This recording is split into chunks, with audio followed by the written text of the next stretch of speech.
Peggy 16.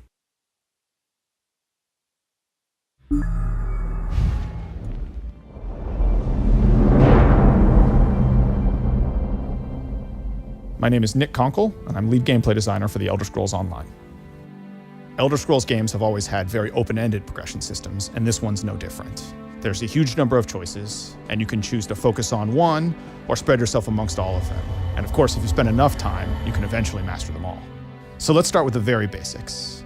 As you play the game, killing monsters, doing quests, or exploring the world, you're going to gain experience points that's going to allow your character to level up.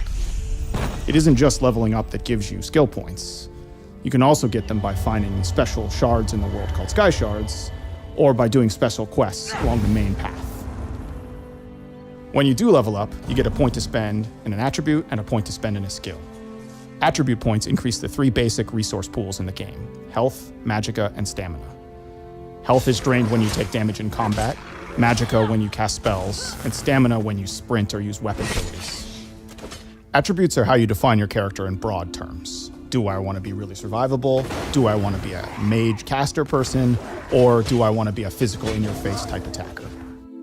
Skill points, on the other hand, allow you to define your character in a specific way. So you can spend a point to learn an ability or a spell, and abilities or spells belong to a skill line, which is a thematic connection of abilities. The more you use abilities from a specific skill line, like say Stone Fist from the Earth Magic skill, the more you'll have access to the abilities later in the line, like Petrify or Magma Armor. After you gained enough experience with an ability, you get the opportunity to morph it to further customize your experience with it. So, for example, the Templar ability Rush Ceremony, which heals a nearby ally, can be morphed so that it heals 3 nearby allies, or so that it restores magicka to you when you cast it.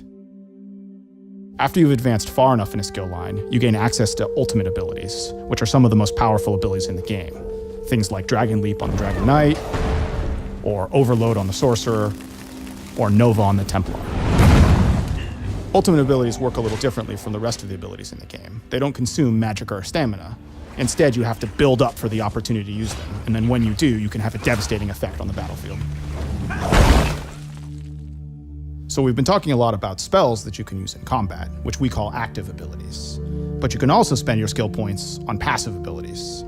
And those have a more subtle effect that's permanent on your character.